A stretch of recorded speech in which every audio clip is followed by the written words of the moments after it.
안녕하세요. 영화 콘텐츠 제작 크루 언더플로어가 진행하는 팟캐스트 펀치 드렁크 무비에 오신 것을 환영합니다. 저는 이번 팟캐스트의 진행을 맡게 된 윤입니다. 반갑습니다. 여러분은 혹시 고등학교 때 생활기록부에 진로희망란을 작성했던 기억이 나시나요? 저는 매 학년마다 그 진로칸을 어떻게든 의미있게 채우기 위해서 열심히 고민했던 기억이 나는데요. 이것저것 좋아하는 건 많지만 하나의 진로를 고르지 못했던 입장으로서 저는 항상 명확한 길을 정한 친구들을 부러워했던 것 같아요. 오늘 토파볼 영화 키리시마가 동아리 활동 그만둔 데 등장하는 학생들도 다음 주 수요일까지 진로희망 조사서를 제출해야 합니다. 고등학교 2학년 2학기, 이제는 신중하게 진로를 결정하라는 무거운 질문 앞에 선 인물들에게 과연 어떤 이야기가 펼쳐질지 함께 살펴볼까요? 본격적으로 영화 이야기를 하기 앞서 오늘 함께할 패널분들을 소개하겠습니다. 스콘님, 메인님, 월터님, 간단한 자기소개와 함께 인사 한 말씀 부탁드려요. 네, 안녕하세요. 요즘 에어컨 틀고 영화 보는 게 최고의 낙인 스콘입니다. 와. 와. 네, 오랜만에 방송으로 돌아온 메이입니다. 오늘 아주 제가 좋아하는 영화를 하는데요. 신나게 얘기 한번 해보겠습니다. 안녕하세요. 키리시마처럼 동아리 활동을 이제 그만두는 월터입니다. 네, 패널분들도 소개했으니 이제 명작 토파보기 키리시마가 동아리 활동 그만둔 데 1부를 진행하겠습니다.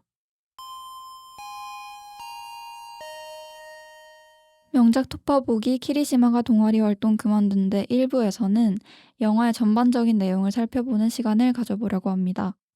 패널분들 영화 어떻게 보셨는지 너무 궁금한데요. 다들 재밌게 보셨나요? 월터님 먼저 말해볼까요? 저요? 저는 일단 제목만 들었을 때 애니메이션인 줄 알았어요. 이거 선입견 같은데요? 일단 제목이 문장이잖아요. 좀 완전 길어가지고 맞아. 애니인 줄 알았는데 아니어서 1차로 놀랐고 두 번째는 이제 제목이 키리시마가 동아리 활동을 그만두는데 키리시마가 안 나오는 거예요. 끝에는 나오겠지 했는데 끝까지 안 나오대요. 그래서 거기서 또 놀랐고 근데 영화 전체적으로는 되게 재밌게 봤던 것 같아요.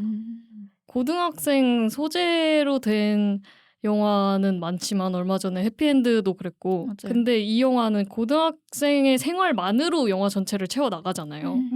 그래서 그게 되게 오랜만에 보는 영화 스타일이다라는 생각도 했고 제 고등학교 시절 생각도 많이 나서 재밌게 봤습니다. 네, 그럼 스코님은 어떠셨어요? 저는 일단 이 방송 덕분에 알게 된 영화인데 키리시마라는 일본 이름도 생소하고 제목도 길고 내용도 예측이 전혀 안 되는 그런 제목의 영화였어가지고 거의 궁금증 100%로 봤던 것 같아요. 메인님은요? 이게 약간 월터님처럼 제가 좋아한다고 하니까 애니인 줄 아시는 분이 꽤 많거든요.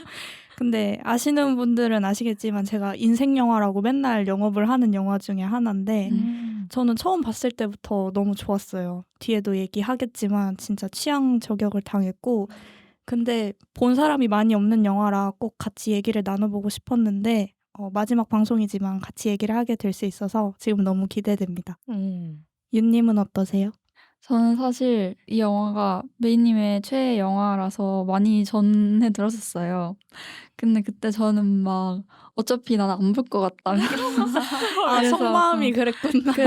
그래서 스포를 해달라고 했었거든요. 근데 또 이렇게 보게 되고 대본도 쓰게 돼서 감회가 새롭고 저도 재밌었어요. 좋았어요. 굿굿. 그러면 이제 본격적으로 영화 이야기를 시작해 볼까요? 스코님, 영화의 전반부는 어떻게 시작되나요? 영화는 일본의 한 고등학교를 배경으로 합니다. 교내 영화 동아리에서 활동하는 주인공 마에다는 청춘 리얼리티 영화를 제작해 작은 성과를 거뒀고 선생님에게 후속편을 부탁받습니다. 배구 동아리는 도 대회 출전을 앞두고 체육관에서 열심히 연습을 하는 모습인데요. 이렇게 각자의 길을 향해 가고 있는 듯한 학생들의 책상 위에는 2학년 2학기 진로가 가장 중요하다는 선생님의 당부와 함께 진로 희망 도서서가 전달됩니다. 네, 영화는 고등학생들의 평범한 금요일 일과를 보여줍니다. 근데 교무실에서 어떤 여학생이 울기 시작하는데요. 정확한 이유는 모르겠지만 키리시마 때문이라는 선생님들의 말이 들립니다. 그리고 또 이어지는 장면에서는 친구들이 정말 당연한 것처럼 키리시마의 배구부 활동이 끝나기를 기다리잖아요. 아직 등장하지도 않았지만 영화 초반부터 계속 언급되는 키리시마, 패널분들은 어떤 인물일 것 같다고 생각하셨나요? 먼저 스코님부터 말을 해주시겠어요? 네. 나오는 학생들마다 키리시마를 언급하잖아요. 친구거나 여자친구거나 또 등장하는 인물들이 다 키리시마랑 연관이 있기도 하고 가까운 사이가 아니더라도 배구부로서 또 다양한 인물들에게 언급되는 거를 보면서 아니 키리시마를 모르는 사람이 없네? 얼마나 영향력 있고 존재감이 크길래 이러지? 이런 생각을 했던 것 같아요. 저도 이 정도면 키리시마가 이 안에서 거의 연예인이 아닌가 싶을 정도로 소위 말하는 인싸의 전형이죠, 이제. 처음에 우는 여학생이 배구부 매니저잖아요. 맞아요. 그래서 아마 키리시마가 이제 배구부를 그만둬서 우는 것 같은데 저는 배구부를 그만둬도 학교에서 볼 수 있는 거 아닌가? 이게 울 정도인가? 라는 생각이 들면서 키리시마 친구들도 매번 기다린다 그러고 리사도 기다린다 그러고 벌써 4명이나 동아리 활동이 끝날 때마다 그걸 기다려주는 게 좀 과하다? 왜 이렇게 인기가 많지? 약간 이해가 안 됐던 것 같아요. 메인님은 어떠셨어요? 저도 비슷하게 생각했는데 그냥 어느 학교에나 있는 인기 많고 잘 나가는 학생 있잖아요. 근데 이제 배구부가 일본 동아리 활동 중에는 그래도 나름 메이저한 거라고 저는 들었거든요. 근데 거기에 리베로고 에이스고 여자친구는 학교에서 제일 이뻐 이러면은 그래도 약간 그 고등학교 내에서 서열이 좀 높겠구나라는 생각이 들었고 그냥 딱 생각했을 때는 리베로니까 키가 크진 않겠구나. 근데 잘생겼으니까 약간 그 딱 일본 배우스러운 이미지를 생각했던 것 같아요. 꼬마돌같이 단단하고 인싸인 그런 느낌으로 생각했어요, 저는. 근데 저는 이제 반대로 제가 처음에 상상했던 이미지는 뭔가 하이틴 영화에 나오는 그 미식축구 하는 남자 주인공 있잖아요. 네. 그런 걸 상상했는데 이제 리베로라고 하니까 맞아요. 저도 배구 경기를 많이 본 건 아닌데 옛날에 하이큐 열심히 봤었거든요. 저도요, 사실. 근데 거기에 리베로는 그렇게 덩치가 큰 선수들이 맡는 역할은 아니잖아요. 그래서 상상했던 거랑 조금 매칭이 되진 않았던 것 같고 근데 지금 메인님 말을 들어보니까 어떤 느낌인지 알 것 같아요. 그 일본 예쁜 남학생의 전형? 약간 그런 느낌이지 않을까 생각이 드네요. 그러면 이제 여학생 친구들 무리에 대해서 얘기를 좀 해볼까요? 여학생 무리 중에서 미카랑 카스미는 배드민턴부에 소속되어 있잖아요. 근데 미카는 내신 때문에 동아리 활동을 한다고 둘러대긴 하지만 나중에 카스미한테 가서 사실 거짓말을 했다면서 사과를 하는데요. 그리고 배드민턴이 진짜로 좋아서 하는 거라는 솔직한 마음을 털어놓습니다. 미카는 대체 왜 다른 친구들 앞에서 그렇게 거짓말을 했을까요? 메인님 먼저 말씀해 주시겠어요? 제가 이 영화를 좋아하는 이유 중에 하나가 인물이 입체적이라는 거거든요.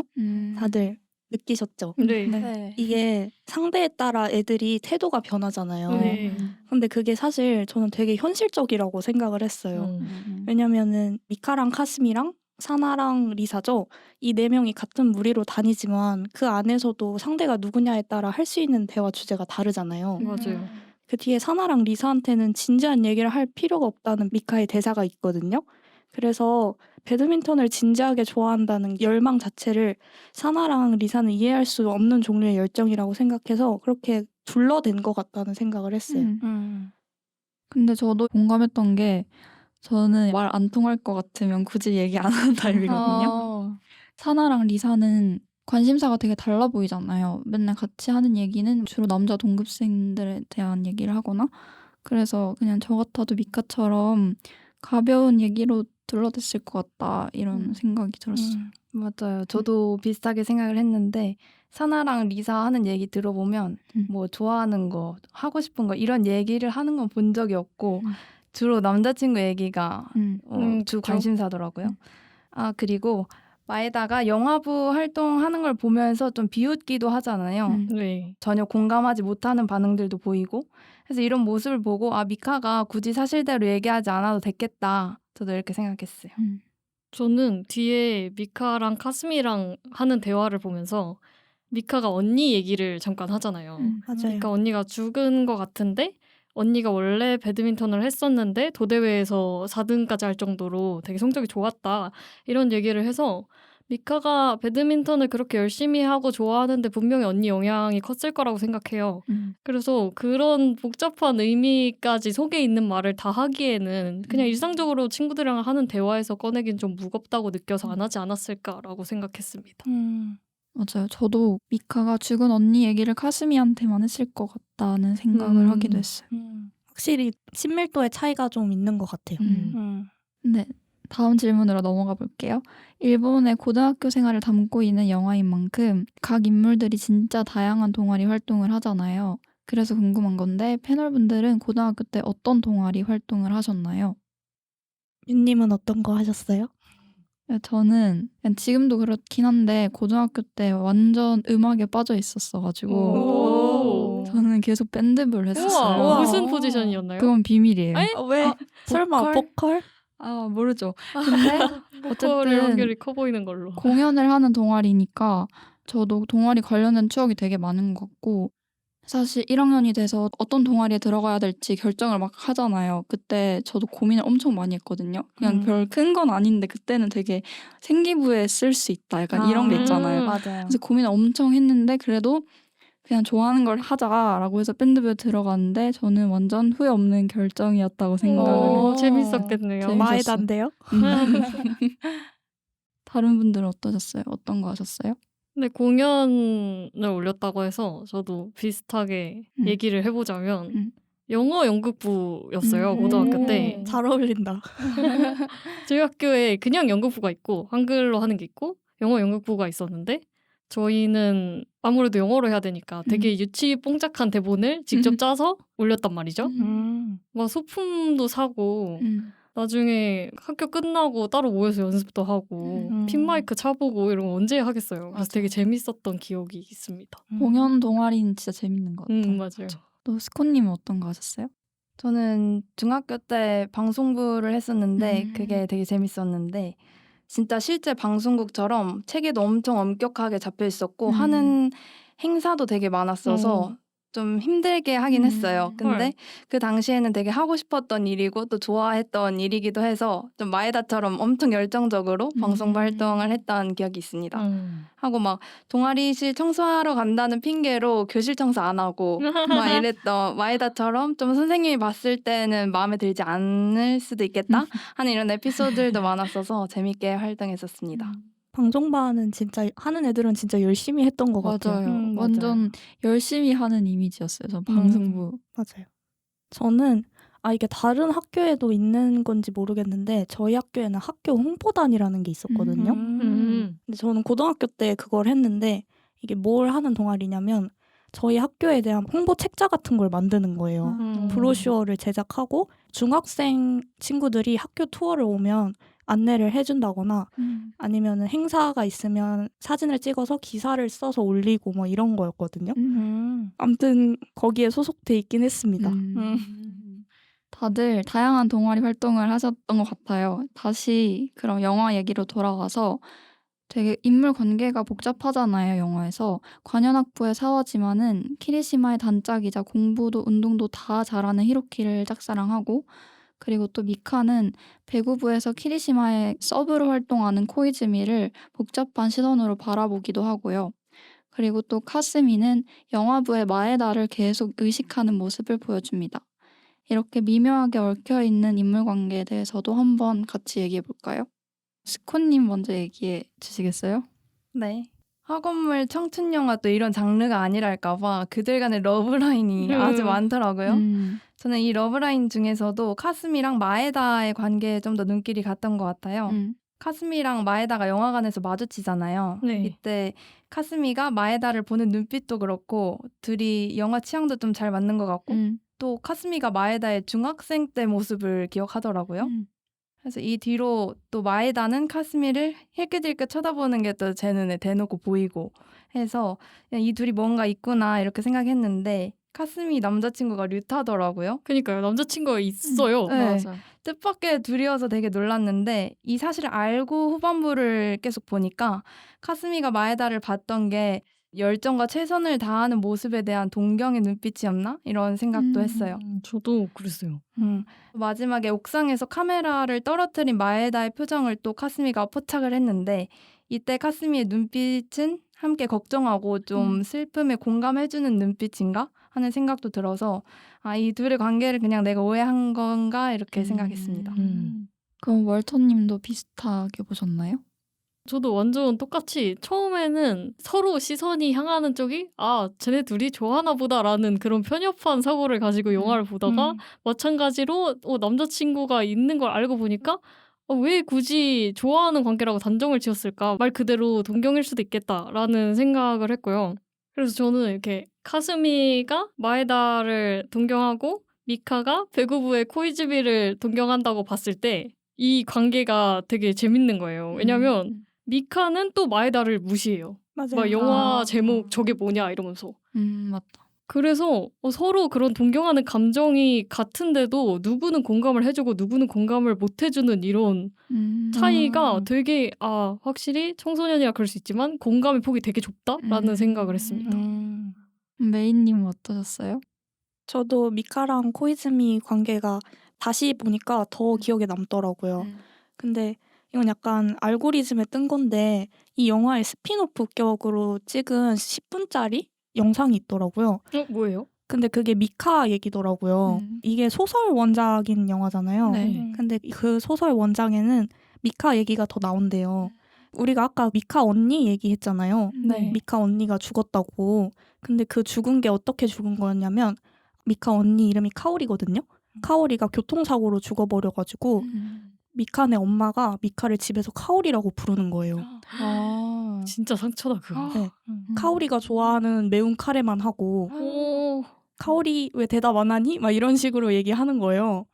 그래서 미카가 그런 집안 환경 속에서 살아왔으면 되게 스트레스가 있었겠다라는 생각을 했고 그래서 코이즈미한테 느낀 게 완전히 약간 일방적인 친밀감처럼 저는 느껴졌거든요. 코이즈미가 미카를 아는지도 모르겠어요, 솔직히. 근데 미카는 코이즈미한테 자기 자신을 좀 투영하고 있었던 것 같아요.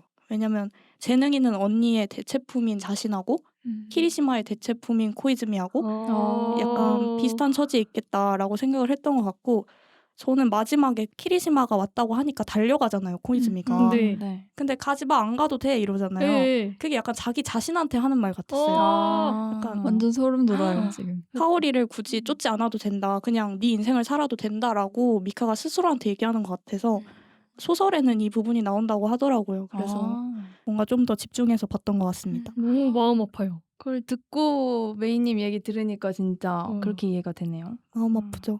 근데 저도 이 얘기를 들으니까 생각이 조금 달라진 게 있는데 이거는 완전 저 혼자만 생각했던 걸 수도 있는데 저는 미카가 카스미를 좋아하는 걸 수도 있겠다고 생각을 했었거든요. 약간. 텐션이 있죠.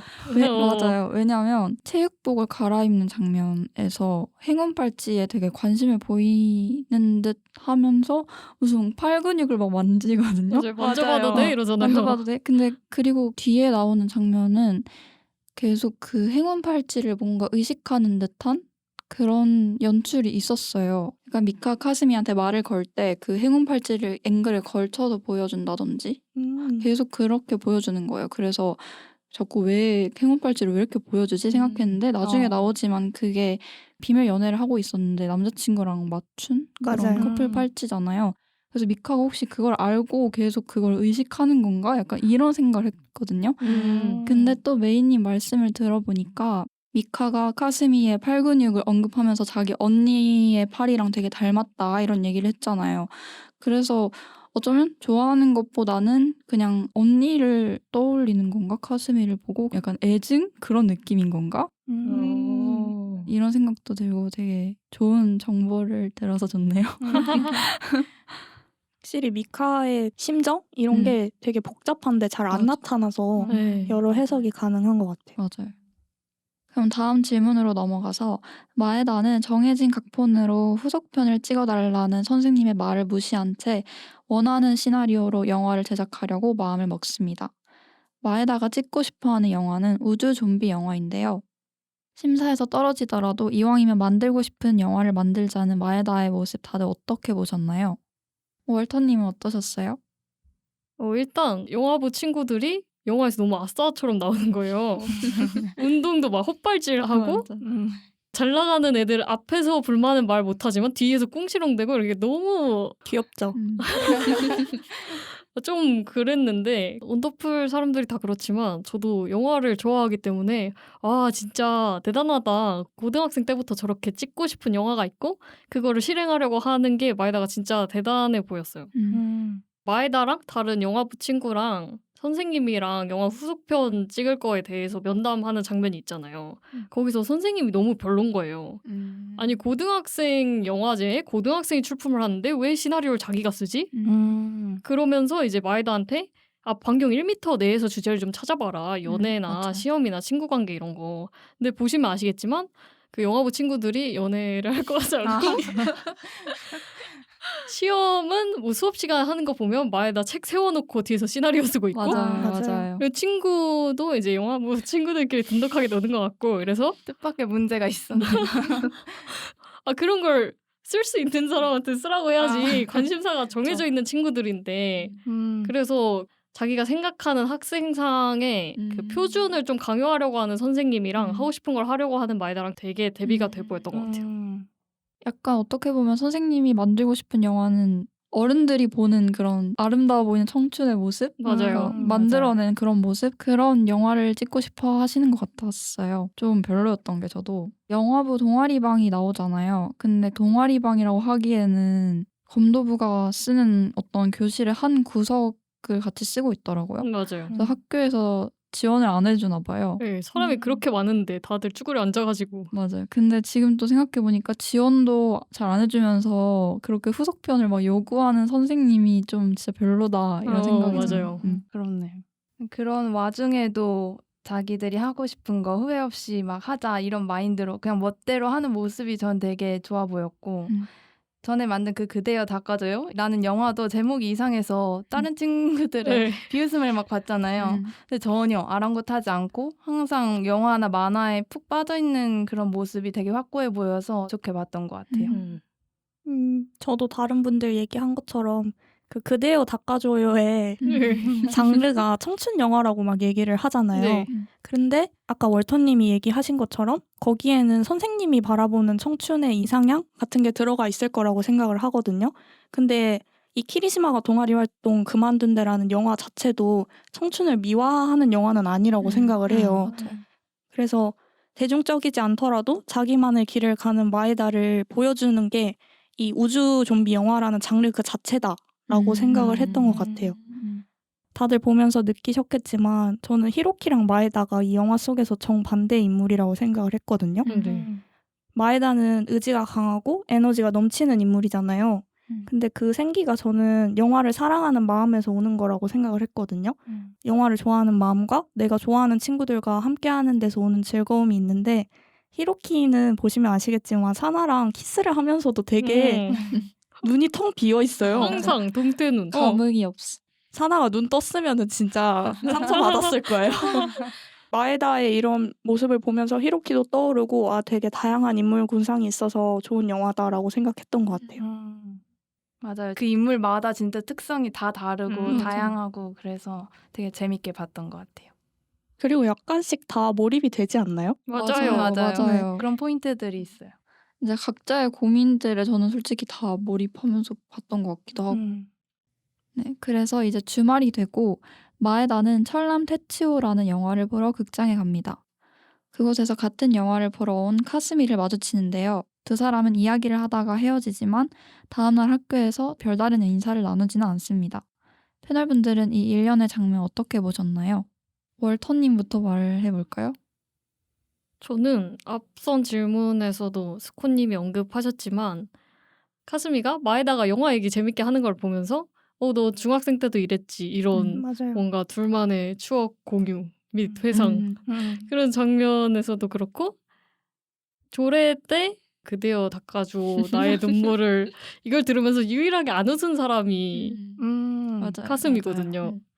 카스미랑 마에다랑 쌍방 짝사랑이라고 생각을 했기 때문에 이 장면을 보면서는 그렇게 생각을 했고 근데 또 다른 포인트를 얘기해 보자면 그렇게 얘기를 나눴어도 다음날 학교에서 아는 척을 안 하잖아요. 그게 진짜 학교 그룹 간의 서열 관계를 잘 보여준 것 같다는 생각을 했습니다.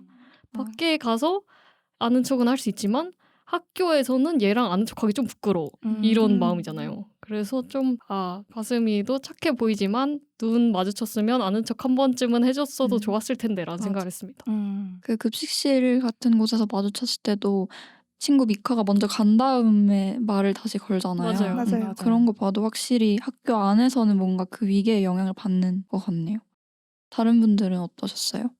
저는 이번엔 좀 더 연출적인 부분을 생각해 보자면 학교에서는 별다른 인사를 둘이 하지 않았지만 마에다가 막 쑥스러워하면서 카스미를 힐끗힐끗 쳐다보고 쭈뼛쭈뼛 걸어가고 이런 행동 양상들이 학창 시절에 그 풋풋하고 쑥스러워하는 모습 이런 모습을 화면에 잘 담아내지 않았나. 말보다는 시선으로 인물의 내면을 보여주는 연출이 섬세하다 이렇게 느꼈던 것 같아요. 메인님은요? 저도 월터님이 얘기하신 것처럼 뭔가 이 둘의 관계가 계속 왔다 갔다 한다는 생각을 했어요. 저는 이 영화 속에서 카스미가 제일 어렵거든요. 진짜요? 네, 얘가 뭔 생각하는지 잘 모르겠는 거예요. 맞아요. 그렇긴 해요. 그래서 그래도 몇 번 보니까 지금 와서 생각한 건데 마에다랑 카스미의 관계는 상황에 따라서 자연스럽게 가까워졌다 멀어졌다 하는 우정을 표현하는 게 아닐까라고 생각을 했어요. 단 둘이 있으면 편하게 얘기할 수 있는데 남들 눈치도 보이는 그런 관계들이 우정 안에 있다고 생각하거든요. 아까 말씀하셨던 것처럼 서열의 문제일 수도 있고 내 진짜 모습을 모두한테 보여주기 싫을 때도 있잖아요. 그쵸. 얘랑은 말 통하는데 내가 이런 주제에 관심이 있다는 걸 다른 애들은 몰랐으면 좋겠어. 이런 마음들이 카스미한테 있었을 거라고 생각을 하고 제가 진짜 좋아하는 건 여기서 마에다의 반응이거든요. 그 약간 오타쿠트 아세요? 관심사에 관심 가져주면 진짜 급발진하는 말 맞아요, 빨라지고. 맞아요. 그래서 마에다가 저는 여기서 너무 웃기더라고요. 맞아요. 진짜 맞아. 벤치에 앉지도 못하고 옆에 막 얘기하다가 가 이러는 그 모습이 저는 너무 귀여웠던 것 같아요. 근데 저도 이 장면 초반에서 마에다의 진짜 마이너한 취향을 잘 알 수 있었던 게 철남 테츠오 영화에 약간 장면이 나오잖아요. 네. 저는 미친 영화 같다고 생각했거든요. 무슨 드릴을 달고 있는 뭐 괴물 같은 사람이 여자 주인공을 공격하는 그런 장면이었는데 아무튼 마에다의 그런 취향을 잘 알 수 있었고 그래서 나중에 찾아보니까 그 영화가 아키라에서 영향을 받은 영화래요. 어디서? 약간 몸이 기계화가 되는 그런 느낌? 여기서도 아. 막 드릴이 달려 있잖아요. 네. 그래서 저도 약간 어디서 영향을 받았지? 이 생각을 하긴 했는데 어쨌든 그래서 영화 궁금하기도 하고 진짜 보기 싫기도 하고 이런 생각을 했던 것 같아요. 실제 있는 영화예요? 진짜 진짜요? 있는 영화예요. 철남 테츠오. 네, 소문만 무성한 키리시마 그리고 그를 둘러싸고 있는 친구들의 모습을 보여준 전반부였는데요. 키리시마는 대체 누구이고 앞으로의 이야기는 어떻게 흘러갈지 더 궁금해집니다. 메인님, 이어지는 후반부의 줄거리 소개 부탁드려요. 금요일 동아리 활동이 끝나갈 무렵 키리시마가 배구부를 그만뒀다는 소문이 퍼집니다. 학교에서 정말 중요한 존재였던 만큼 이 갑작스러운 소식은 친구들에게 큰 반향을 일으키는데요. 배구부는 키리시마 없이 예정된 대회에 출전하지만 결국 우승을 거두지 못하게 됩니다.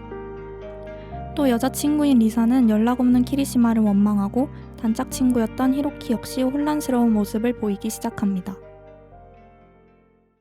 키리시마의 배구 연습이 끝나기를 기다리던 친구들은 키리시마가 이미 동아리 활동을 그만뒀다는 사실을 전해 듣는데요. 키리시마라는 중심 인물의 부재는 이 친구들에게 크고 작은 영향을 끼칩니다. 패널분들은 어떤 반응이 제일 인상 깊었나요? 월터님 먼저 말씀해 주시겠어요? 저는 배구부에 이제 좀 키 크고 사납게 생긴 쿠보라는 친구가 뒤로 갈수록 폭력적인 모습이 나오는 게 좀 기억에 많이 났던 것 같아요.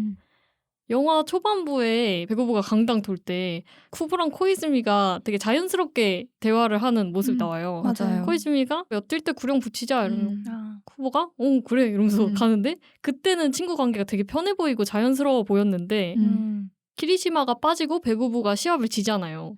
그 뒤부터 쿠보가 코이즈미를 엄청 혹독하게 훈련을 시키는 거예요. 저는 맞아요. 거의 이지메 당한 줄 알았어요. 저도 진짜 이지매죠. 저는 진짜 괴롭힘 그 자체. 그래서 공을 던지는데 애가 받지도 못하고 넘어지는데 아, 오라고 말하면서 소리를 지르면서 하는 게 너무 무서워 보였고 갑자기 급변한 이 친구 관계는 도대체 어떻게 된 건가라는 생각을 했습니다. 스콘님은요? 저도 월터님 의견에 공감을 하는데 저는 이제 쿠보 말고 코이즈미에 좀 더 집중을 했던 것 같아요. 코이즈미의 반응이 인상 깊었는데 코이즈미가 막 받기 어려운 서브들을 계속 던지면서 압박해오니까 키리시마의 빈자리를 가장 크게 직접적으로 느낀 것 같기도 하고 자신의 능력이 또 키리시마만큼 안 된다는 걸 느끼니까 하루빨리 더 필요로 한 것 같기도 해요. 그래서 키리시마가 나타나는 말을 들었을 때도 아까 메이님이 말씀하신 것처럼 미카가 막 안 가도 된다 소리를 지르는데도 뛰어가는 모습에서 아 코이즈미한테도 키리시마의 부재가 컸구나 이걸 좀 느꼈던 것 같아요. 저도 거기서 조금 연결이 되는 게 이게 키리시마가 빠지면서 배구부가 제일 큰 영향을 받잖아요. 근데 거기서 이제 코이즈미를 또 동경하고 있던 미카가 좀 이상해지거든요. 이때부터. 맞아요. 그래서 미카가 뭐라고 하냐면 아까 메이님도 잠시 언급을 해주셨는데 어쨌든 코이즈미도 되게 최선을 다한 건데 열심히 노력해도 결국 안 되는 것 같고 그래서 무슨 의미가 있냐 이러면서 막 화를 내요. 이때 카스미한테 갑자기 막 화를 내거든요. 맞아요. 영문도 모른 채 맞아요. 화풀이 나감. 이 키리시마의 부재가 미카한테까지 이렇게 간접적으로 영향을 주는 게 흥미로웠습니다. 맞아요. 다들 약간 조금씩은 영향을 받는 게 이 영화의 어떤 변곡점 같았던 것 같아요. 근데 저는 반대로 키리시마랑 관계가 없었던 영화부가 더 흥미로웠거든요. 왜냐면은 진짜 아예 모르는 사람들 같아요. 맞아요. 누군지는 알까요? 아무 반응이 없거든요. 맞아요. 다른 세상에 사는 그런 느낌이었어. 같은 학교를 다니면서도 키리시마가 없으면 진짜 세상 무너지는 것 같은 애들이 있는 반면에 그 주변부에 있던 우리의 마에다는 진짜 별 영향 없이 소품의 어떤 사실성 이런 거에만 집중하고 뭐 키리시마 그래서 뭐 약간 이런 식으로 자기만의 세계를 살거든요. 그래서 저는 이 두 가지에 대비되는 반응들이 되게 눈에 들어왔던 것 같아요. 네, 키리시마의 단짝 친구였던 히로키도 큰 영향을 받는데요. 히로키는 평소처럼 농구를 하다가 이제 키리시마가 없다는 사실에 무의미함을 느끼고 집으로 돌아갑니다. 그러다가 공원에서 혼자 연습을 하고 있는 야구부 주장을 발견하게 되는데요. 히로키는 주장과 마주치기 직전에 급하게 몸을 숨깁니다.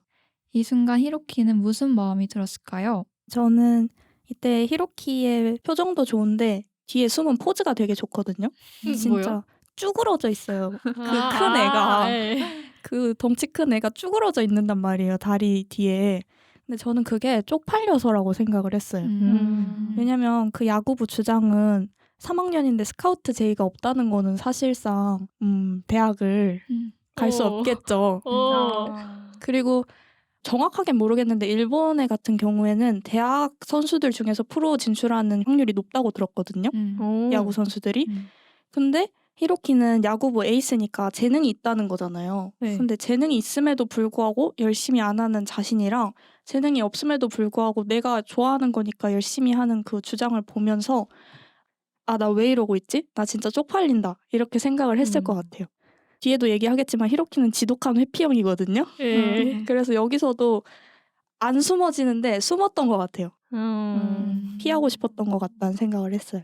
맞아요. 저도 완전 공감하는 게 이 영화를 처음 봤을 때는 앞뒤 맥락이랑 이런 게 잘 정리가 안 돼서 주장이 또 연습 나오라고 시킬까 봐 그냥 피한 거다? 이 정도로만 봤었는데 근데 그것도 네, 가능성 있는. 맞아. 네, 근데 다시 또 보니까 야구를 하고 싶다는 마음이 있는데도 자꾸 피하잖아요. 이런 자기 모습이 좀 초라해 보여서 숨은 게 아닐까? 저도 이렇게 생각했어요.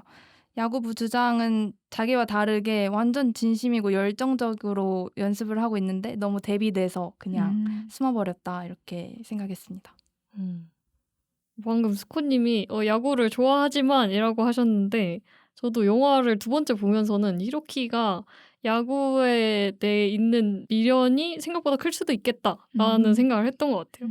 일단 시작부터 끝까지 계속 야구부 가방을 메고 있잖아요. 맞아요. 이제 연습도 안 나가고 그만뒀음에도 불구하고 맞아요. 그런 거 자체가 야구부에 좀 미련이 있는 게 아닌가라고 생각을 했고 주장한테 스카우트 된 적 있냐고 물어보는 것도 마에다한테 아카데미상 받을 수 있을 것 같냐라고 물어보는 것도 그 정도 성과가 안 나오면 포기해야 되는 게 맞지 않나라는 생각이 있을 수도 있었겠다는 생각을 해요. 완전 맞는 것 같은데요? 그래서 주장이 그렇게 밤에 연습하고 있는 모습을 보면서 묻어뒀던 야구에 대한 애착과 감정 그리고 어쩌면 예전에 자기도 그렇게 열심히 연습했을 거잖아요. 그때 자기 모습이 생각났을 수도 있겠다. 그래서 숨었을 수 있겠다라고 생각했습니다. 저도 말씀해주신 의견들에 다 공감을 하고 근데 조금 덧붙이자면 저는 히로키가 주장을 마주하기 좀 두려웠을 수도 있다고 생각했어요. 그 분야에서 뭔가 계속 도전하고 있는 사람을 보면 막연한 두려움이 느껴지기도 하잖아요. 나는 딱 정체되어 있는데 저 사람은 계속 나아가고 있을 수도 있다. 약간 이런 마음이 든다고 생각을 해요. 그래서 야구부 주장한테 말을 못 걸었던 거는 그런 자신의 하찮은 모습을 마주할 용기가 없어서라고도 생각을 해봤어요. 맞아요. 맞아요. 네, 그러던 와중에 사와지마는 우연히 히로키와 그의 여자친구 사나의 대화를 엿듣게 됩니다. 사와지마는 두 사람의 약속 장소에 먼저 가서 색소폰 연습을 시작하는데요. 이후에 도착한 사나는 보란듯이 히로키와 입을 맞춥니다. 패널분들이 만약에 사와지마 입장이었으면 굳이 그 장소에 찾아갔을 것 같나요? 저는 굳이 가지 않습니다. 음. 이미 둘 사이에 어떤 관계가 형성이 됐는데 알잖아요. 사와지마도. 굳이 제 두 눈으로 확인하지 않을 것 같아요. 가봤자 직접 그 둘이 있는 모습을 보면 더 슬프기만 할 것 같고 어차피 달라질 게 없을 것 같아서 그냥 마음을 접을 거라면 이 둘에 대해서 조용히 관심을 끄는 걸로 마무리하지 않을까 이렇게 생각해봤습니다. 저도 좀 비슷한데 보면서 거기를 왜 또 가니? 이러면서 봤어요. 왜냐면 이게 사와지마 진짜 집착이 대박이거든요. 맞아요. 맞아요. 이게 저는 일단 그 맨날 옥상에서 혼자 색소폰 연습하는 것도 너무 웃겼어요. 그러니까 그 장소 선정이 맞아. 혼자 덩그러니 색소폰 거기서 불고 있는 것도 안 그래도 집착이 대박이라고 생각했는데 이제 히로키가 농구를 안 가고 사나랑 약속을 해서 과학동 건물 뒤편으로 갔더니 또 거기에 사와지마가 색소폰 혼자 불고 있는 맞아. 거예요. 그래서 저도 굳이 거기를 또 왜 갔을까 생각을 했던 것 같아요. 다른 분들은 어떻게 생각하셨어요? 여기다 한 표를 더 보태서 저도 굳이 진짜 절대 거기 안 갔어요. 뭐 좋은 꼴을 보겠다고. 맞아요. 일단 옥상 얘기하셔서 말하는 거지만 이게 옥상이 장소 선정이 대박인 게 평소에는 교실에서는 히로키 뒷모습밖에 볼 일이 없잖아요. 맞아요. 네. 근데 히로키랑 친구들이 농구하는 거는 한눈에 들어오면서도 옥상이라서 이제 소리가 다 들리니까 한 번쯤 쳐다보잖아요. 그걸 노린 게 아닌가. 그래서 와 장소 선정이 대박이다라는 생각을 했고 사와지마가 그 장소에 간 게 히로키에 대한 마음을 정리하기 위해서는 아니었을 것 같아요. 왜냐면 어차피 이제 원래 히로키랑 친구들이 키리시마 기다리려고 농구를 그 장소에서 한 거였잖아요. 근데 키리시마가 배구부를 그만뒀으니까 히로키가 이제 농구를 할 일이 없단 말이죠. 그러면 어차피 못 봐요. 어차피 사와지마는 히로키를 못 보는데 어떻게든 한 번이라도 더 보려고 그 장소에 간 게 아닌가 사와지마가. 저는 그렇게 생각했습니다. 근데 저도 좀 공감. 왜냐면 사나가 일부러 사와지마 보라고 막 히로키랑 입을 맞추잖아요. 근데 네. 막 둘이 계속 입을 맞추고 있는데 사와지마는 그 옆에서 뭔가 경쟁하는 것 같이 그게 더 웃겨요, 솔직히. 색소폰을 엄청 열심히 불거든요. 내 색소폰 소리 들어라 이렇게 하는 것처럼. 그래서 뭐 결국에는 그만두고 돌아가긴 하는데 어쨌든 마음을 정리하려고 갔다는 건 잘 모르겠고 그거 보면서 사와지마 캐릭터가 진짜 차분한 것 같으면서도 광기가 대박이다 이런 생각을 했던 것 같아요. 경쟁을 했지만 결국 졌죠. 졌어요. 메인님은 어떠셨어요? 저는 약간 입장이 다른데요. 제 최애캐거든요. 아, 진짜요? 사와지마. 마에다가 아니었어요? 아, 마에다는 아니죠. 왜요? 우리 마에다라고 아, 했어. 우리의 마에다는 주인공이니까 아끼는 거고 사와지마 진짜 골 때리는 여자예요. 그 옥상에서 색소폰 부는 것도 저는 일종의 플러팅이라고 생각했거든요. 헐. 왜냐면은 사와지마가 후배가 올라왔을 때 그 전까지는 계속 입 푸는 건 줄 알았어요. 근데 네. 얘가 연주하는 노래가 그때 처음 들리는데 그게 사랑의 인사란 말이에요. 얘가 히로키한테 진짜 인사할 용기도 없으면서 그 옥상에서 어떻게 소리로 인사하고 있다고 저는 생각을 했거든요. 저는 이 과학 B동에 간 게 약간 오해도 있었다고 생각을 하는데 왜냐면 히로키가 사나랑 진짜 사귀었을까에 대한 확신이 없었던 것 같아요. 확인하려고? 확인하려고. 새로운 입장?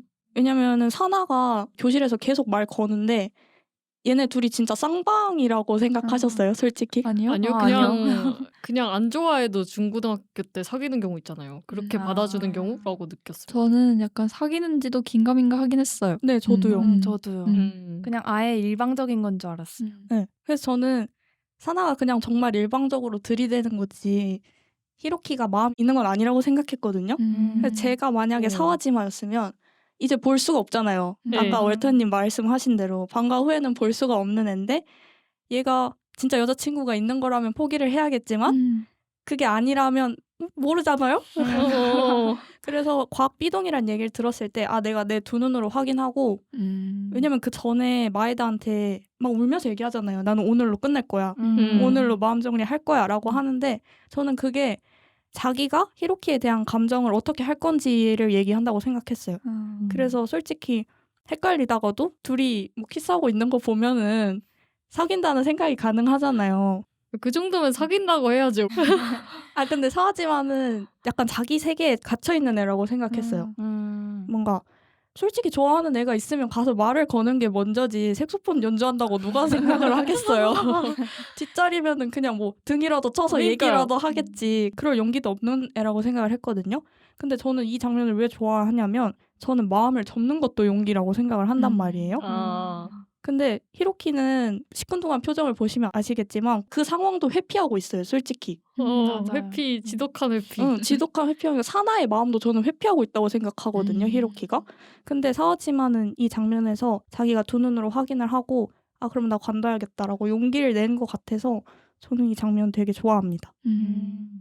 아니 근데 왜 이렇게 색소폰 열심히 부는데요? 근데 그게 약간 진짜 웃긴 포인트인데 아까 그 경쟁한다는 말이 너무 웃긴 것 같아요.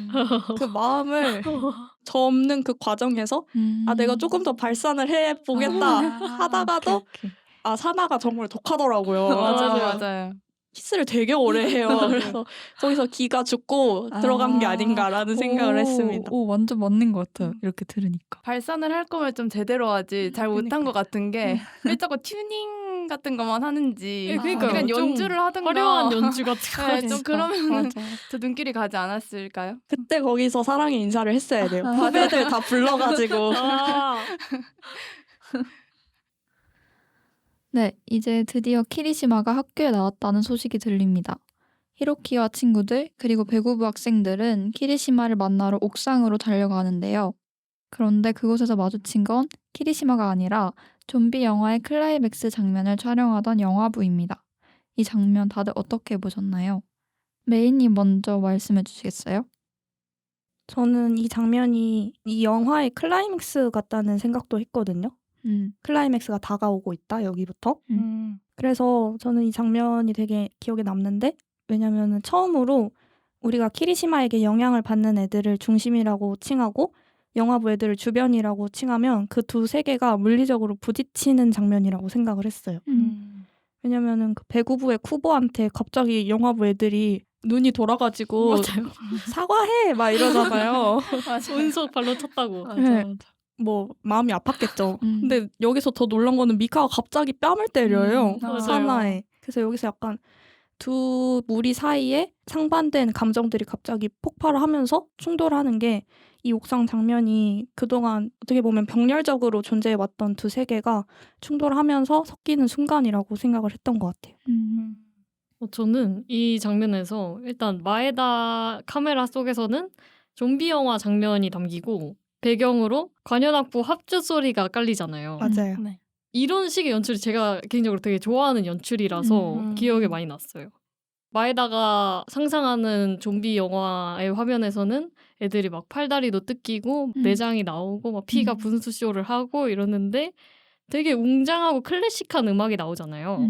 그게 되게 기괴했고 비슷한 장면들을 떠올려 보자면 킹스맨에서 머리 터질 때 위풍당당 행진곡 나오는 거 아세요? 맞아요. 네. 그것도 그렇고 서브스턴스에서 이제 무대에서 피가 막 난자하고 이럴 때 클래식 나오는 것도 이런 비슷한 연출들을 좋아해서 그게 기억에 남았습니다. 저도 조금 덧붙여 보자면 그 에반게리온에 사람들이 이제 용액으로 변할 때가 있어요. 그때도 약간 클래식한 음악이 나오는데 저도 그런 연출 좋은 것 같아요. 되게 기괴한 그런 느낌을 줘가지고. 맞아요.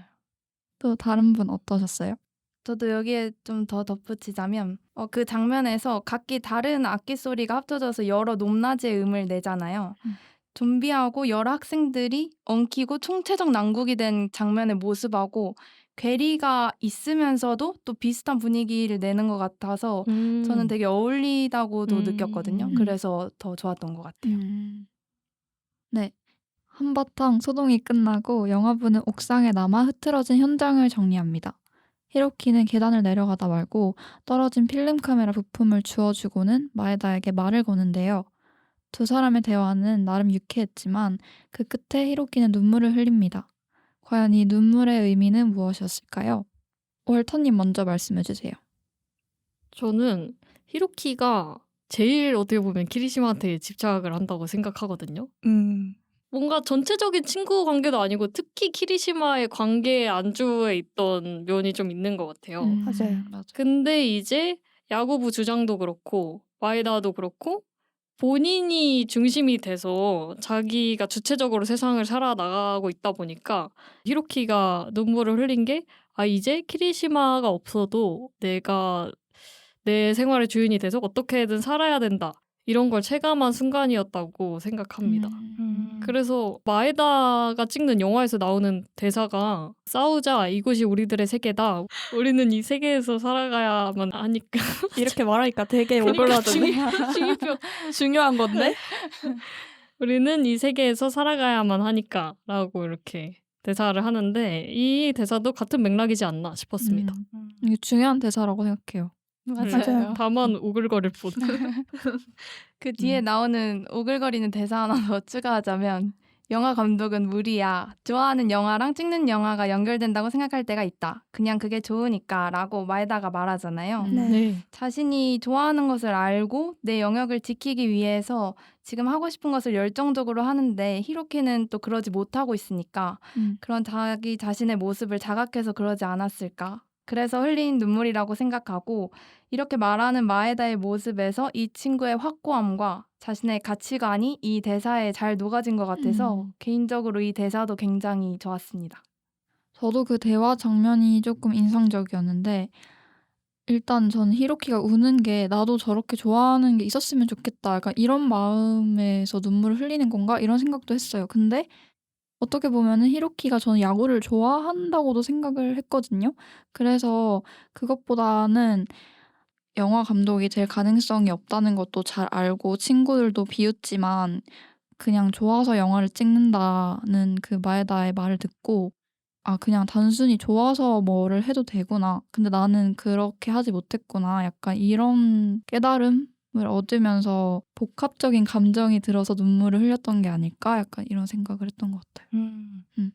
네, 1부에서는 키리시마가 동아리 활동 그만둔 데의 전체적인 스토리라인을 살펴보았습니다. 이어지는 2부에서는 영화의 연출과 외부적 요소에 대해 이야기해보려고 합니다. 1부에서 미처 다루지 못한 흥미로운 질문들이 준비되어 있으니 끝까지 함께 해주시면 감사하겠습니다. 2부를 시작하기에 앞서 쓸쓸하지만 묘하게 따뜻한 영화 분위기를 고스란히 담고 있는 사운드 트랙 세카이 함께 듣고 오겠습니다.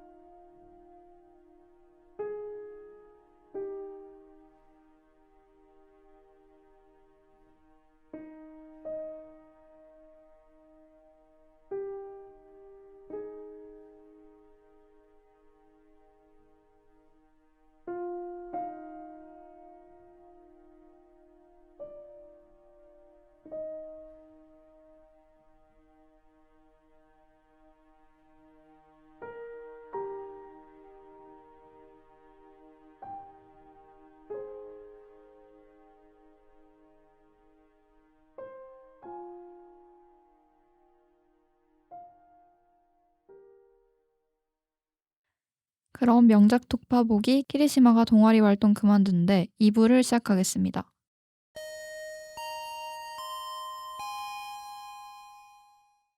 1부에서는 영화의 전반적인 내용과 등장인물을 중심으로 이야기 나눠보았는데요. 2부에서는 영화의 연출적 특징과 외부적인 요소를 함께 살펴보겠습니다. 키리시마는 인물들을 통해 끊임없이 언급되며 플롯을 이끌어가는 중요한 존재이지만 영화가 끝날 때까지 단 한 번도 등장하지 않아요. 그리고 키리시마가 대체 왜 동아리를 그만뒀는지도 정확히 알려주지 않는데요. 이렇게 키리시마를 끝까지 등장시키지 않은 이유가 있다면 무엇일까요? 스코님 먼저 말씀해 주시겠어요? 키리시마가 그래서 언제 나오나 계속 기다리면서 영화를 봤던 것 같은데 끝까지 안 나오더라고요. 마지막에 전화도 안 받고. 일단 키리시마는 모든 등장인물과 사건하고 관련이 되어 있잖아요. 학생들 사이에서 보이진 않지만 큰 영향력을 주는 인물이었는데 한 존재, 누군가에게 의지가 되던 존재가 한순간에 없어짐으로써 드러나는 불안이나 결핍 같은 거를 보여줄 수도 있고 또 이로써 알게 되는 자신의 내면이 더 부각될 수 있게 한 획기적인 연출이었던 것 같아요. 메인님은요? 저도 스콘님이랑 비슷하게 생각하는 게 결국 이 영화는 키리시마가 중요한 게 아니라고 생각을 하거든요. 키리시마에 대한 이야기가 아니라 키리시마가 없을 때 비로소 시작되는 이야기라고 생각을 해서 당연히 끝까지 등장하지 않는 게 맞다고 생각을 했고 또 제가 좋아하는 씬이 있는데 그 키리시마를 기다리려고 시작한 농구팟 있잖아요. 네. 그 세 명이 우리가 농구를 왜 하지? 이런 씬이 있어요. 근데 누구는 키리시마 기다리려고 하는 거잖아. 나 귀가부 해야겠다. 이러고 어떤 애는 농구 좋아해서 그런 거 아니야? 라고 얘기를 한단 맞아요. 말이에요. 그런 것처럼 키리시마의 부재가 개개인의 인물에 대해서 약간의 각성을 불러온다고 생각을 하기 때문에 키리시마가 끝까지 등장시키지 않은 데는 감독이 인물의 각성을 유도하는 장치이지 않았을까라고 생각을 했어요. 저는 약간 다른 관점으로 키리시마라는 존재가 어쨌든 동경의 대상이잖아요. 네. 그런 다른 학생들이 상상한 모습이 허구일 수 있다. 오, 좋은데요? 그래서 사실 아무도 키리시마한테 어떤 사정이 있는지 모르잖아요. 맞아요. 배구부 매니저가 울고 있는 모습을 누가 보고 들은 거에서 시작하고 키리시마 친구들한테 소식이 퍼지고 이런 건데 뭐 여자친구인 리사도 모르고 히로키도 친한 친구인데 모르고 누구는 뭐 배구부랑 사이가 안 좋았다던데? 라고 하는데 막상 배구부 코이즈미는 걔는 졸업하기 전까지 걔가 같이 농구하자고 해놓고 이러잖아요. 맞아요. 막상 진실은 알고 있는 사람이 하나도 없는 거죠. 그래서 우리가 이 동경의 대상뿐만이 아니라 고등학생 때 친구들을 되게 잘 안다고 생각하잖아요. 네. 근데 사실은 그렇지 않을 수 있고 우리가 어느 정도 상상한 이상의 이미지를 투영하는 거다라는 생각이 많이 들었던 것 같아요. 월터님 얘기 들으니까 생각난 건데 그 중간에 키리시마의 자살을 암시하는 장면이 하나 나오잖아요. 네, 뛰어내리는 거. 네. 근데 가보면 아무것도 없고 맞아요. 영화부 애들은 걔를 보지도 못했잖아요. 네. 그런 거 보니까 동경에 자기의 이미지를 투영한다는 걸 생각해 봤을 때 그게 자체가 환영이었을 수도 있겠다라는 생각이 드네요. 키리시마의 존재 자체가. 전 조금 더 전체적인 관점에서 생각을 해봤는데 키리시마가 없다는 것 자체가 기존의 영화 주류 서사를 확 비트는 느낌? 그걸 해체하는 느낌이 들기도 했어요. 왜냐면 일단 제목부터가 키리시마 어쩌고 이건데 그 주인공처럼 보여지는 키리시마만 쏙 빠져 있는 거잖아요. 이야기 안에서. 그래서 관객이 기대하고 있는 그리고 우리가 알고 있는 그런 기존의 극 형식을 완전히 비트는 느낌? 그런 느낌이 들었고 진짜 긍정적인 의미로 감독이 진짜 이상한 사람인 것 같다 이런 생각을 했어요. 그러면 패널분들은 키리시마가 뭘 상징한다고 생각하시나요? 저는 뭐 꿈이 됐든 친구 관계가 됐든 그런 학창 시절에 실체 없는 불안감, 항상 가지고 있는 불안감을 키리시마의 존재로 잘 나타냈다고 생각을 했습니다.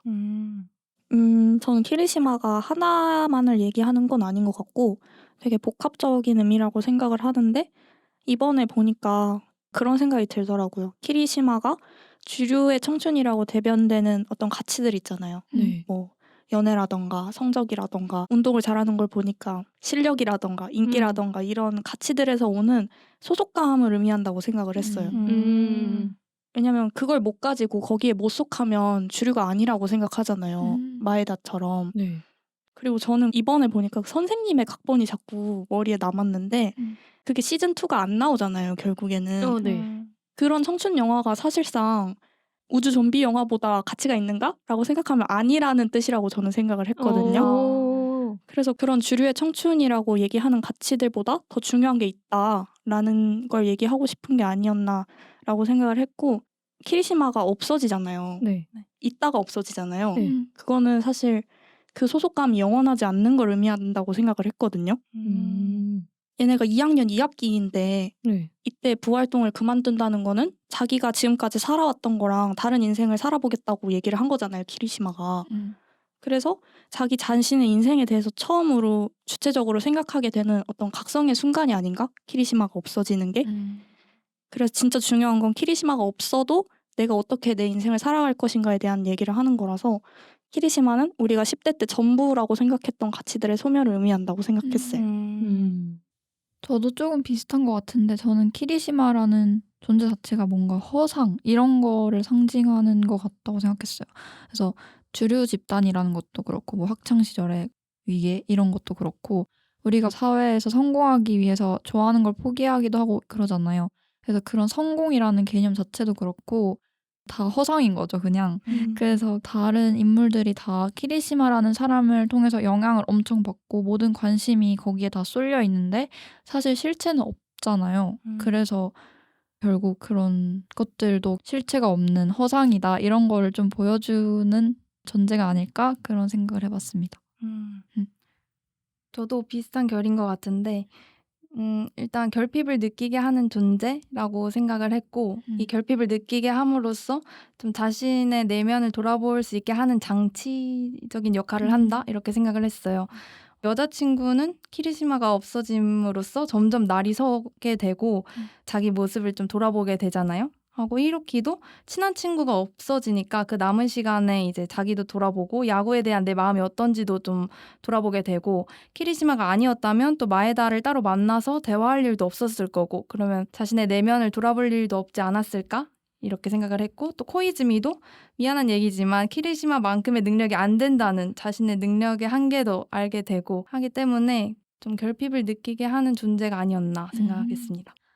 네, 그리고 스토리 전개 방식이 굉장히 독특해요. 영화가 시작된 이후로 몇 차례 금요일이 반복되잖아요. 그 다음에도 이제 같은 날을 다른 인물의 시점으로 여러 번 중복해서 보여주는데요. 처음에는 몰랐던 사건의 전말이 뒤로 갈수록 명확하게 드러납니다. 패널분들은 이런 연출 방식 어떻게 보셨나요? 메인님 어떠셨어요? 저는 이 영화의 연출 자체가 굉장히 특이하다고 생각을 하는데 여러 가지 장치가 있지만 처음에는 주로 키리시마를 중심으로 인기 그룹이라고 하죠, 소위. 그 친구들의 이야기에 집중해서 시작을 하지만 이게 점점 반복되면서 되게 다양한 애들에게 몰입을 하게 만든단 말이에요. 그래서 같은 금요일이라도 누구한테는 진짜 세상이 무너지는 날이고 또 누구한테는 그냥 무기력한 하루이기도 한 거예요. 그래서 시간 순서에 맞춰서 사건을 따라가는 게 아니라 되게 다양한 애들을 보여주기 때문에 내가 이 안에 교실의 한 일원으로 존재하는 것처럼 몰입하게 만드는 효과가 있다고 생각을 했어요. 그리고 이게 키리시마가 그룹의 중심이라고 생각했을 때 이 중심을 해체하는 효과를 내는 것 같아서 이 영화 자체의 메시지와도 연출이 연관이 돼 있는 것 같다라고 생각을 했던 것 같아요. 월터님은 어떠셨어요? 저는 이 영화에서 처음에도 나오고 끝에도 진로조사서 얘기가 나오잖아요. 맞아요. 진로조사서를 수요일에 제출해야 되는데 영화는 금요일부터 화요일까지 반복하다가 끝난단 말이죠. 네. 그래서 결국 인물들이 자기 방향에 대해 명확한 답을 내리지 못하고 영화가 끝났다는 데에서 각자 학생들이 고민 속에 머물러 있는 거를 잘 보여줬다고 느꼈습니다. 스콘님은요? 저는 처음에 자꾸 금요일만 뜨길래 일주일 단위로 진행이 되는 방식인 건가? 그러니까요. 저도 그 동아리를 금요일에 해서 다음 주 금요일인가? 이러면서. 네. 그랬는데 같은 사건을 여러 인물의 시선에서 보여주는 연출을 했더라고요.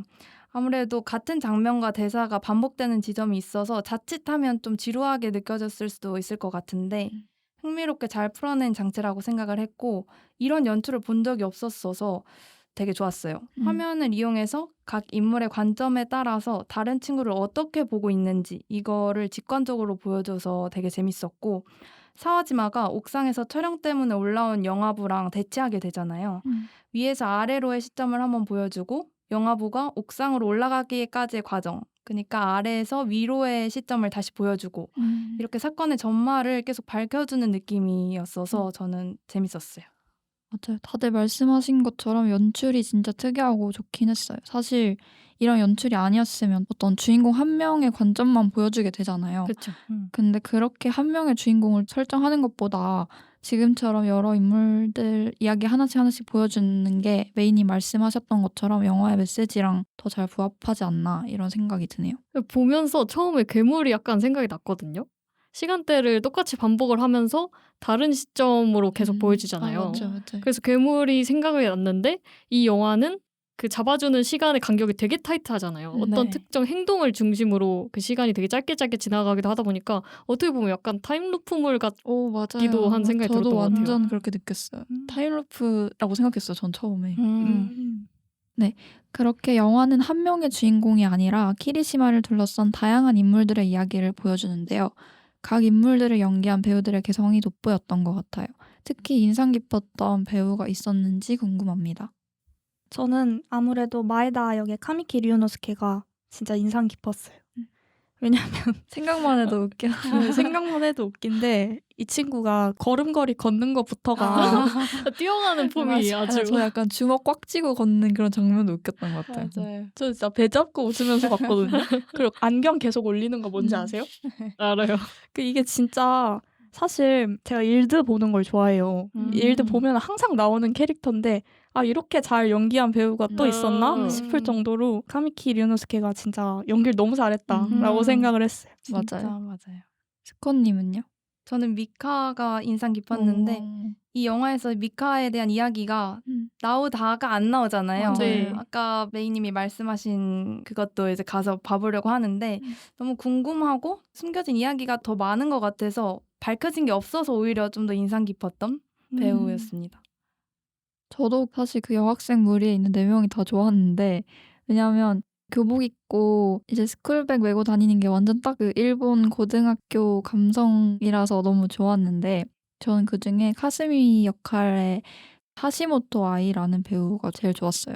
사실 영화가 대사보다 표정으로 전달하는 게 더 많잖아요. 근데 눈빛이 너무 좋아가지고 배우 그래서 되게 인상 깊었고 기생수 영화랑 고마츠 나나 나오는 갈증에도 이 배우가 나오거든요. 그래서 페이스가 너무 매력적이다 이런 생각을 그니까요. 하면서 한 번 보면 못 잊을 것 같은. 맞아요. 네, 마지막 질문입니다. 영화를 보면서 떠올랐거나 함께 보면 좋을 것 같다고 생각한 다른 영화가 있다면 소개해 주세요. 저는 떠올랐던 게 스윙걸즈요. 보셨나요? 봤어요. 이게 내용은 철없던 이제 여고생들이 재즈 밴드를 결성하면서 재즈를 진심으로 좋아하게 되는 내용인데 전개가 되게 처음부터 끝까지 뻔해요. 다 예측할 수 있는. 그리고 그 안에서 위기 요소가 있지만 전혀 위험하지 않은 안전선이 보장된 뭐 대회를 나갈 수 있을지 없을지 모르겠다 정도의 마일드한 위기 요소란 말이죠. 그래서 이 키리시마가 동아리 활동 그만둔 데를 보면서 현실의 착잡함이나 불안함이나 막막함을 다룬 영화들도 좋지만 저도 보통 그런 영화를 더 좋아하기도 하고 근데 스윙걸즈를 보면서는 그래도 그냥 기분 좋게 청춘을 즐길 수 있는 영화여서 저는 이게 생각났습니다. 반대라서. 아니, 저도 스윙걸즈 생각했거든요. 아 진짜요? 사실 저는 보진 않았는데 이제 제가 보려고 같이 추천을 하고 싶었는데 같은 청춘 영화이기도 하고 또 일본 영화의 그 결이 좀 맞는 것 같고 근데 이 영화랑은 다르게 되게 분위기가 밝잖아요. 맞아요. 거기 나온 인물들도 밝고 해서 아예 다른 분위기의 그런 청춘 일본 영화도 같이 보고 비교해보면 좋을 것 같아서 떠올랐습니다. 보세요. 메이님은요? 저는 백만행걸 스즈코 추천하고 싶은데 물론 아오이유가 굉장히 아름다워서도 있지만 사실 저는 이 영화를 이 방송을 듣는 분들도 마찬가지지만 히로키한테 한번 보여주고 싶어요. 왜냐면 우리 모두가 마에다처럼 될 수는 없거든요. 솔직히. 맞아요. 그래서 마에다처럼 될 수 없어서 슬픈 히로키한테 방황이 진짜 나쁜 걸까? 삶을 어떻게 꾸려가는 것인가에 대해서 고민을 하지만 이게 과연 도망치거나 방황하면서도 답을 찾을 수 있는 게 아닐까라는 생각이 들어서 영화 주제적으로도 연관이 있고 그냥 청춘에 대해서도 응원하는 느낌으로 백만행걸 스즈코 추천하고 싶었습니다. 저는 요시다 감독의 다른 영화를 봤는데 전국제에서 적이 온다라는 영화였어요. 근데 이게 조금 더 심오한 느낌이라서 추천을 할까 말까 고민을 했는데 추천을 하는 이유는 만약에 이 감독의 연출 방식이 되게 신선하고 마음에 들었으면은 적이 온다도 마찬가지로 처음엔 되게 잔잔하게 시작을 해요. 퍼펙트 데이즈처럼 은퇴한 일본인 프랑스 교수의 일상을 보여주다가 마지막에 되게 마에다의 필름 카메라 속에서 막 상상이랑 현실이랑 교차하는 것처럼 이 적이 온다라는 영화에서도 이게 현실인가 상상인가 약간 헷갈리게 하는 그런 연출이 나오거든요. 되게 파격적인 그런 연출이었어요. 그래가지고 만약에 키리시마 재밌게 보셨으면은 조금 어려울 수도 있지만 적이 온다도 나름 흥미롭게 보실 수 있을 것 같아서 추천해보려고 합니다. 근데 궁금해요. 보고 싶어요. 저도요. 그냥 잔잔한 영화인 줄로만 네, 알았는데 마지막에 아주 반전했어. 아. 오. 개봉 좀 부탁드립니다. 아무나. 네, 2부에서는 키리시마가 동아리 활동 그만둔 데의 연출적 특징과 스토리 외적 요소들에 대해 이야기 나눠보았습니다. 독특하고 실험적인 연출과 유머 코드, 개성 있고 현실적인 캐스팅이 좋은 시너지를 내는 영화였던 것 같아요. 그럼 이제 최종적으로 영화의 별점을 매겨볼까요? 저희 팟캐스트의 별점 방식 아시죠? 별점이 10점 만점에 5점 이하이면 별로라는 의미에서 펀치. 그리고 이 영화의 별점이 6점 이상이면 취할 정도로 좋다는 의미의 드렁크로 구분해서 평점을 매길 겁니다. 그럼 지금까지 나눈 이야기들을 종합해서 키리시마가 동아리 활동 그만둔 데를 평가해 보겠습니다. 일단 스코님은 어떠셨어요? 저는 10점 만점에 7점 드렁크 드리겠습니다. 오. 한 줄 평은 결핍을 느끼고서야 비로소 들리는 내면의 소리 이렇게 평가해봤어요. 월터님은요? 저는 좀 높아요. 9점이요. 우후. 왜냐면 진짜 다른 소재 썩지 않고 고등학생들의 생활 그리고 고민만으로도 영화를 꽉 채웠다는 게 되게 고등학생들의 심리나 생활을 잘 보여줬다는 생각이 맞아요. 들었고 그리고 플러스 금요일 반복하는 독특한 연출 덕분에 지루하지도 않았다. 그래서 되게 좋은 영화라고 생각을 해서 9점을 줬습니다. 한 줄 평은 한 줄 평이 아니고 두 줄 평이긴 한데 어느 누구의 감정도 남일 같지 않다. 그 시기엔 그냥 다 그럴 수밖에 없는 거니까 입니다. 저는 8점으로 드렁크입니다. 왜냐면 일단 저는 조금 스포를 이미 당하고 그냥 제가 부탁했기 때문에 그리고 기대를 좀 하고 봤는데도 되게 신선하게 느껴져서 점수를 좀 높게 줬고 아까 월터님이 말씀하신 것처럼 청춘 영화인데 진짜 미화를 하지 않은 그런 진짜 현실적이고 인물 한 명 한 명의 고민에 전 좀 많이 이입하면서 봤던 것 같아요. 또 고등학교 때 진로 고민했던 게 생각나기도 하고 그래서 재밌었던 영화였고 한 줄 평은 진로 조사서 제출 안 하고 싶어요. 라고 하겠습니다. 너무 좋아요. 메이님은요? 다들 재밌게 보셨다니까 굉장히 뿌듯해지고 전 당연히 10점입니다. 오. 만점. 그리고 저는 두 줄 평이 아니고 세 줄 평인데요. 아 진짜요? 약간 편지 형식으로 썼어요. 투 세상의 모든 히로키들에게 19엔 나로부터 졸업해서 네가 주인공인 영화를 찍어 히로키. 난 이제 영영 전화를 받지 않을 테니까. From 18에 죽어버린 키리시마. 너무 좋아. 그러니까 너무 좋다. 저는 좋아하는 영화라서 공을 좀 드렸고 이 영화는 언제 봐도 좋은 영화라고 생각해요. 죽을 때까지 내가 뭘 해먹고 살지? 라는 고민은 진짜 끝까지 할 것 같다고 생각을 하거든요. 맞아요. 그래서 이 영화를 통해서 위로도 받고 싶기도 하고 또 으쌰으쌰 해보고 싶기도 하고 공감대를 원하는 분들은 진짜 제목의 진입장벽에 속지 마시고 맞아요. 네, 꼭 보셨으면 좋겠습니다. 진짜. 좋습니다. 지금까지 요시다 다이아치 감독의 영화 키리시마가 동아리 활동 그만둔 데를 살펴보았습니다. 마에다는 감독이 되고 싶다는 뚜렷한 목표가 있어서 영화를 만드는 게 아니었습니다. 그리고 진로나 내신 같은 현실적인 이유 때문에 동아리 활동을 하는 것도 아니었어요. 그냥 영화가 좋아서 만드는 순간이 즐거워서 대단한 결과가 보장되지 않아도 영화를 계속 찍었습니다. 근데 생각해보면 펀치 드렁크 무비를 만드는 과정도 비슷했던 것 같아요. 물론 각자의 목적을 가지고 이 자리에 모였지만 결국 방송을 계속하게 만든 건 함께 영화 이야기 나누는 그 과정 자체가 재밌었기 때문이라고 생각하는데요. 오늘 방송을 끝으로 언더플로어 7기의 펀치 드렁크 무비는 마무리됩니다.